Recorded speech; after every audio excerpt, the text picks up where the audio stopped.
हम पहले आंदोलन करते थे, आज महाआंदोलन है। ये महाआंदोलन वोट की चोट का महाआंदोलन है। फिर शिमला से लेकर हरिद्वार तक और हरिद्वार से लेकर धर्मशाला तक 1050 किलोमीटर की पद यात्रा हम लोगों ने करी। रहने वाले 62 लाख लोगों के लिए स्वर्ण आयोग का गठन करेंगे। सरकार ने नहीं किया। मुख्यमंत्री साहब अपने वायदे से मुकर गए 3 बार। अगर कोई एक नेता भी हमारा विधानसभा के अंदर होता, वो हमारे पक्ष में आवाज उठाता, लेकिन कोई भी नहीं था। एक दिन वो आएगा कि जब हर घर में हमारी दस्तक होगी। एक दिन वो आएगा जब हर घर में लोग हमसे जुड़ने के लिए बेकरार होंगे।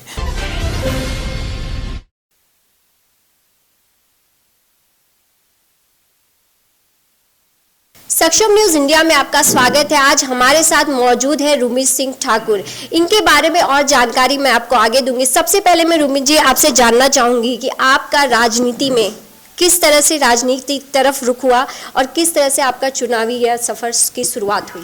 जी शालिनी जी नमस्कार। सबसे पहले आपका और आपके चैनल का मैं बहुत बहुत धन्यवाद करना चाहता हूं कि आज आप हिमाचल आए हैं और हमें आपके चैनल पे बात रखने का अवसर मिला है। राष्ट्रीय देवभूमि पार्टी का उदय अभी 24 अप्रैल से हुआ था। जेल में थे तो 24 दिन उससे पहले स्वर्ण आयोग गठन की मांग को लेकर लगातार हम इस हिमाचल प्रदेश में लड़ाई लड़ते रहे। लगभग 2 साल से हमारा देवभूमि क्षत्रिय संगठन और स्वर्ण मोर्चा के माध्यम से हमने बहुत आंदोलन किए, बैक टू बैक आंदोलन किए। मुख्यमंत्री आवास के घेराव किए, सचिवालय के घेराव किए, विधानसभाओं के घेराव किए। उसके पश्चात भूख हड़ताल, आमरण अनशन, फिर शिमला से लेकर हरिद्वार तक और हरिद्वार से लेकर धर्मशाला तक 1050 किलोमीटर की पद यात्रा हम लोगों ने करी। पहले शव यात्रा थी। शव यात्रा जातिगत आरक्षण, एट्रोसिटी, SC/ST एक्ट के अगेंस्ट। फिर उसके बाद स्वर्ण समाज अधिकार पद यात्रा हम लोगों ने शुरू की।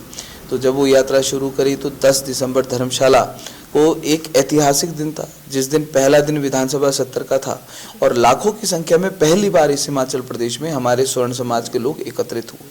वो दिन ऐसा था कि जिसने भी फोन के ऊपर वो मंजर देखा, वो व्यक्ति उस मंजर को भुला नहीं पाया। आज भी जब हम उस 10 दिसंबर की बात करते हैं तो अपने ऊपर गर्व महसूस होता है, अपने लोगों के ऊपर गर्व महसूस होता है कि अगर कहीं पर भी सरकार को झुकाने की या घुटने के बल लाने की बात की जाती है तो वो देवभूमि क्षत्रिय संगठन स्वर्ण मोर्चा के आंदोलन के माध्यम से की जाती है, स्वर्ण समाज के आंदोलन से की जाती है। सरकार को झुकना पड़ा था हमारे सामने। और उसके बाद फिर 3 महीने का समय स्वर्ण आयोग गठन की मांग को लेकर सरकार ने दिया।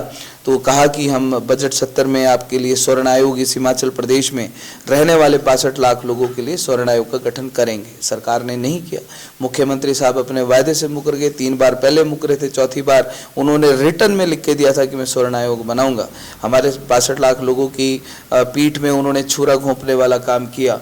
जब हम लोग 16 मार्च को दोबारा से हम शिमला गए, फिर हजारों की संख्या में गए, हमने ये कहा कि सरकार स्पष्टीकरण दे कि उन्होंने स्वर्ण आयोग गठन को क्यों नहीं बनाया, क्यों नहीं लोगों की भावनाओं को ध्यान में रखकर कोई निर्णय लिया गया। जब हम वहाँ पर गए तो सरकार ने हमारे अगेंस्ट एक्शन लिया। एक से बढ़कर एक मुकदमे हमारे ऊपर दर्ज किए। 24 दिन हम लोग जेल में रहे। कोई थाना, कोई जेल ऐसी नहीं छोड़ी जहाँ पर सरकार ने हमको रोटियां खिलाने का काम ना किया हो। 24 दिन के बाद जब हमारी जमानत हुई तो जब जेल के अंदर थे, हमारे हिमाचल प्रदेश में जगह जगह हमारे देवभूमि क्षत्रिय संगठन स्वर्ण मोर्चा के लोग भूख हड़तालों पर बैठ गए। एक भी भाजपा कांग्रेस का व्यक्ति हमारे लोगों से मिलने नहीं पहुंचा। किसी भी भाजपा कांग्रेस ने ये नहीं कहा कि ये स्वर्ण समाज के लोग हैं, इनके साथ गलत व्यवहार सरकार के द्वारा किया जा रहा है। एक भी विधायक, एक भी नेता ऐसा नहीं था जिसने हमारी मांग के बारे में बात की हो। हम लोग अंदर थे तो अंदर रहकर ये इस बात का एहसास हुआ कि अगर कोई एक नेता भी हमारा विधानसभा के अंदर होता, वो हमारे पक्ष में आवाज़ उठाता, लेकिन कोई भी नहीं था। 24 दिन के बाद जब जेल से हम लोग रिहा हुए तो तब आकर निर्णय लिया, समाज को देखा, क्योंकि लड़ाई चली है, मुहिम चली है। रुमित जी, ये इतनी पूरी लड़ाई लड़ने के लिए स्वर्ण समाज के लिए जब आप 24 दिन जेल रहे तो इस 24 दिन में आपने ऐसा क्या सोचा और आपको लगा कि स्वर्ण समाज के लिए भी हमें एक ऐसी पार्टी लेकर आनी चाहिए जो हमारे हक की लड़ाई के लिए हमारे विधायक भी बनकर उस लड़ाई को लड़ सके? जी देखिए, बिल्कुल जब हम लोग जेल में थे तो हम लोग इसी बात को रियलाइज़ कर रहे थे कि कोई एक आदमी हमारा अंदर होता तो हमारे पक्ष में आवाज़ उठाता। किसी ने नहीं उठाई। फिर स्वर्ण आयोग गठन की मांग को लेकर जो लगातार हम लोग सरकार के सामने हम लोग अपनी बात रख रहे थे, फिर ये बात समझ आई कि भैंस के आगे बीन बजाने से का कोई फायदा नहीं है, क्योंकि हमारे पक्ष की बात ये लोग कभी सुनेंगे नहीं। क्योंकि हमेशा से भाजपा हो चाहे कांग्रेस हो, इन्होंने जातिवाद के नाम की राजनीति को हमेशा से तवज्जो दी है। जातिवाद के नाम पर समाज को बांट के पहले हिंदू और मुसलमान को आपस में बांटते हैं, जब चुनाव आता है, फिर जब चुनाव आता है फिर जातियों के नाम पर लोगों को बांट देते हैं। हमेशा इन्होंने तुष्टीकरण और जातिवाद की राजनीति करी है। हमने कहा कि हम लोगों को इससे ऊपर उठकर हम लोगों को बात करनी पड़ेगी। फिर निर्णय लिया कि क्यों ना एक राजनीतिक विकल्प इस हिमाचल प्रदेश में तैयार किया जाए जो हमारी आवाज़ को आगे उठा सके। आज हम बाहर अगर बोल रहे हैं कि हमारे लिए ये मांग होनी चाहिए, तो अंदर बैठ के भी कोई ऐसे होने चाहिए जो ये बोले कि हम इस बात को पूरा करेंगे। उसके बाद जाकर फिर राष्ट्रीय देवभूमि पार्टी का उदय हुआ। देवभूमि क्षत्रिय संगठन स्वर्ण मोर्चा के द्वारा तैयार की गई ये पार्टी है, एक विकल्प है। और आज 2022 का विधानसभा का चुनाव है शालिनी जी, आज हम इसको चुनाव की तरह नहीं देख रहे, आज हम इसको एक महाआंदोलन की तरह देख रहे हैं। हम आंदोलनकारी हैं, हम हमेशा से आंदोलन करते आए हैं, अपने समाज की आवाज़ को उठाते हुए आए हैं। हम पहले आंदोलन करते थे, आज महाआंदोलन है। ये महाआंदोलन वोट की चोट का महाआंदोलन है। पहले लोगों को सड़कों पर आकर आंदोलन करना पड़ता था, आज हम कहते हैं कि आपने 12 नवंबर को जब आप बटन दबाने के लिए जाएंगे, आपने इस महाआंदोलन को और मजबूत बनाना है। वो राष्ट्रीय देवभूमि पार्टी के उम्मीदवारों के सामने वाला बटन दबाकर। आज इस हिमाचल प्रदेश में ऐसा कोई भी राजनीतिक दल शालिनी जी नहीं है जिसने हमारे बारे में बात करने की, जिसमें थोड़ी सी हिम्मत हो। आज हम बड़े उसके इस खुले मंच से हम लोग कहते हैं कि समानता के अधिकार की लड़ाई को लड़ने के लिए ये राष्ट्रीय देवभूमि पार्टी आगे आई। कोई विधायक, कोई सरकार, कोई राजनीतिक दल इसके बारे में बात करने के लिए तैयार नहीं। हमने ये कहा कि आज हमारे जो विधायक होंगे, हम लोग निस्वार्थ भाव से लड़ने वाले लोग हैं। हमने कहा कि हमारे विधायक जो हैं वो एक समाज सेवा के भाव के चलते आज इस राजनीतिक दंगल में उतरे हैं। हमने कहा कि हमारा कोई भी विधायक पेंशन नहीं लेगा, बिना पेंशन के विधायक इस हिमाचल प्रदेश को हम देने वाले हैं। हमने कहा कि इतने सालों से विधायक बैठे हैं जो एक नहीं 3, 6, 7 पेंशनों के हकदार हैं। 7 पेंशनों के हकदार बन के उन लोगों की वो जो भूख है वो तब भी खत्म नहीं हो, तो बोलते कि 2-4 पेंशनें और लग जाएं तो हमारा जिंदगी का, आने वाली पीढ़ियों का गुजारा अच्छे से चल पाए। हम लोग जो आज अपने युवा लोगों को तैयार कर रहे हैं कि बिल्कुल निस्वार्थ भाव से राजनीति में जाओ, राजनीति सेवा करने के लिए।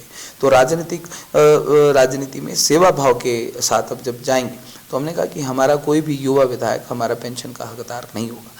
हमने इनको भी कहा कि तुम्हारे विधायकों में अगर थोड़ी सी हिम्मत है, तो अगर आप सच में आप निस्वार्थ भाव से समाज की सेवा करने के लिए आए, तो आप बोलें कि हम पेंशन नहीं लेंगे। लेकिन आप यकीन मानेंगे शालिनी कि जब इस तरीके की बात हम करते हैं और बोलते हैं, तो इन लोगों को वो चिंता के बादल इनके ऊपर मंडराने लग जाते हैं। मतलब डर, खौफ पैदा कर रहे हैं आप इस चुनाव में। ये कहते हैं कि अगर हमारी पेंशन बंद हो गई तो हम कहाँ जाएंगे, हमारी आने वाली पीढ़ी कहाँ जाएगी।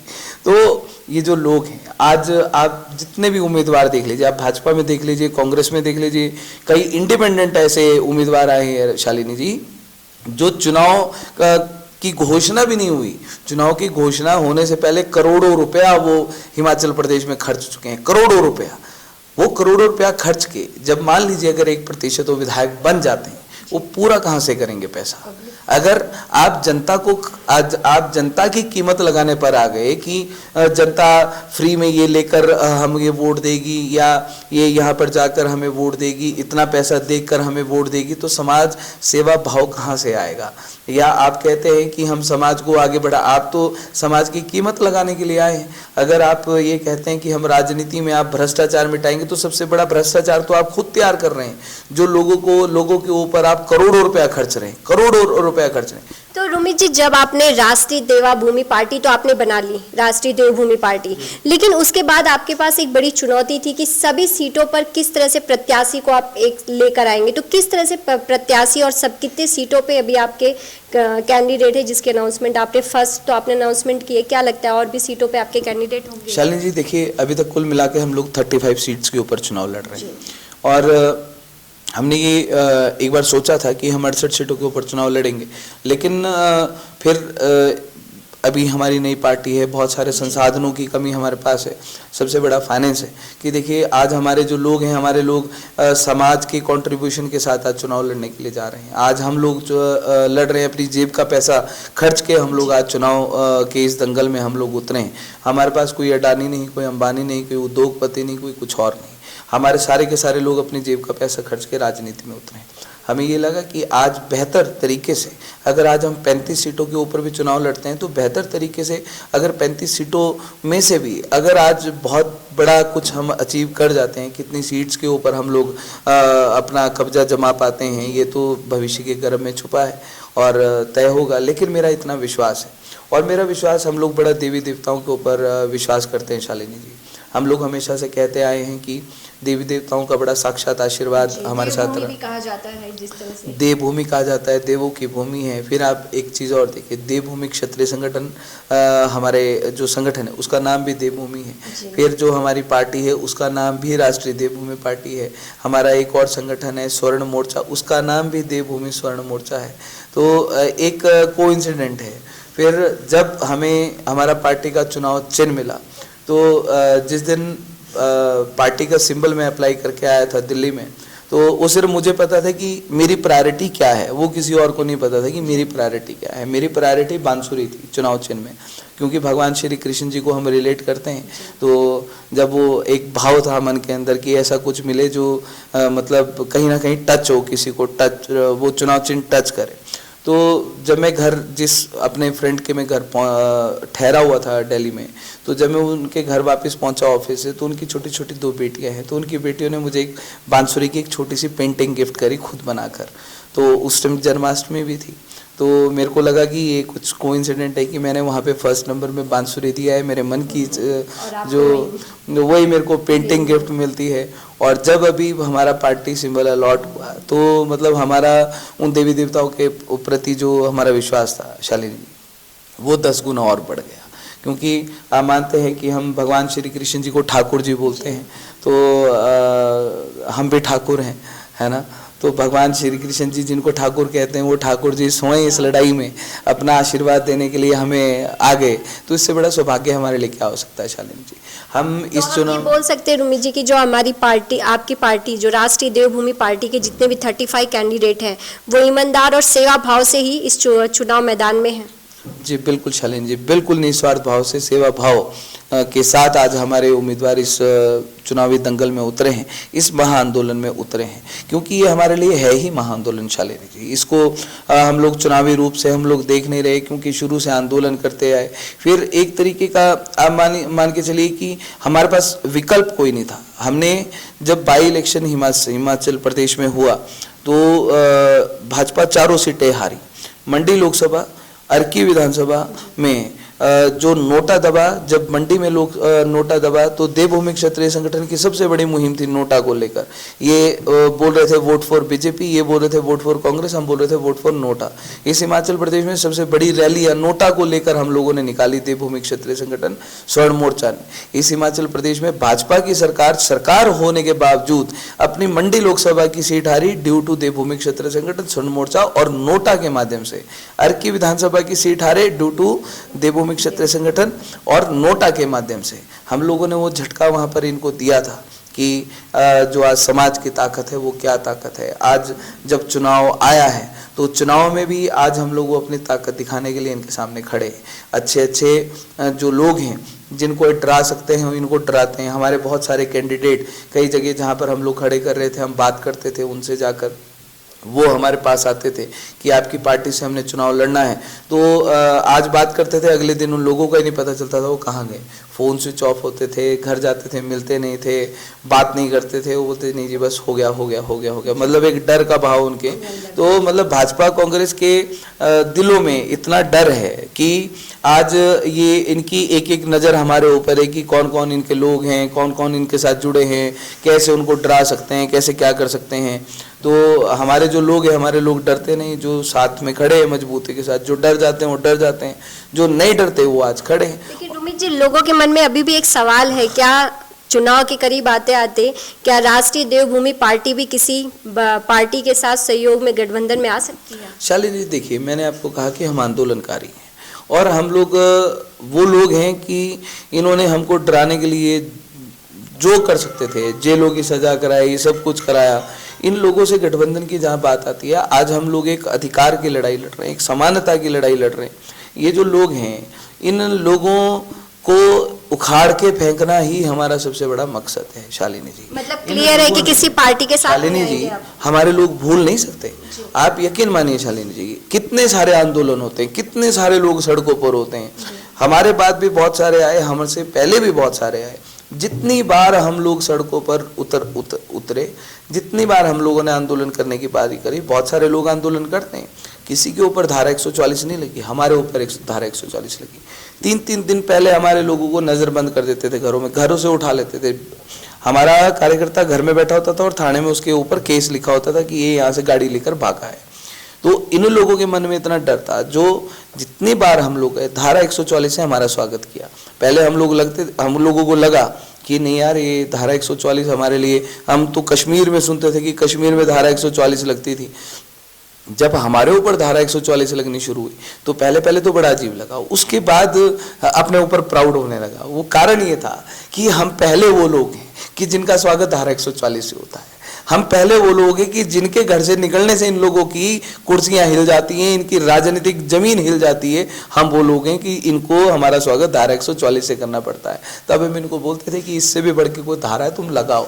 तो जी, वो कौन सी एज थी जिस एज से आपको ऐसा लगा कि अपने हक की लड़ाई के लिए, स्वर भूमि के लिए, जिस तरह से हमें आगे आना चाहिए, इस तरह से आंदोलन में भाग, जिस तरह से आंदोलन का रूप दिया और 144 धारा तक आप पे लगने की, तो ये कब था जब आपको लगा कि मुझे आगे बढ़कर इस तरह के काम करने चाहिए? शालिनी जी, अभी मेरी उम्र मात्र 39 साल है, 39 ईयर्स।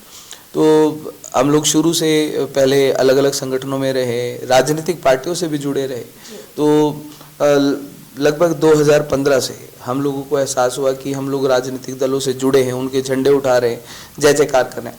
लेकिन जब हम लोग जाते थे, अपने लोगों की हालत जब हम देखते थे कि यार हमारे लोगों के साथ, हमारे यूथ के साथ क्या हो रहा है।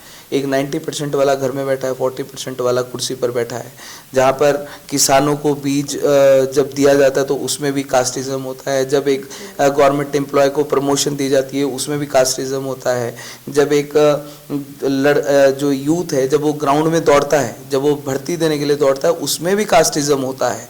हर चीज़ में कास्टिज्म होता है। तब हम देखते थे कि इनके लिए तो हम लोग खुद, इनके जो मैनिफेस्टो होते थे वो लोग हम देते थे जब हम करते थे प्रचार।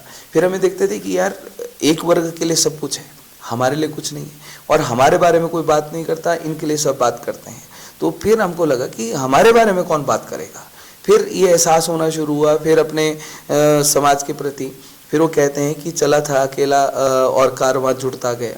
तो जब शुरुआत की थी अकेले थे, तो अकेले फिर जी, जब अकेले चले थे तो कितने लोग थे और अब कारवां कहाँ तक पहुँच गया है? जब अकेले चले थे तो आप ये मान के चले कि मैं लोग बुलाते थे फ़ोन करके कि यार उमित भाई आपने यहाँ पे मीटिंग में आना है। जब मैं वहाँ पहुँचता था तो वहाँ जाके मिलते थे मेरे को 2 लोग, 4 लोग, 5 लोग, 10 लोग, हद मैक्सिमम 20 लोग मेरे को मिलते थे। और मैंने 200, 250 किलोमीटर मैं उनसे मीटिंग करने के लिए जाता था।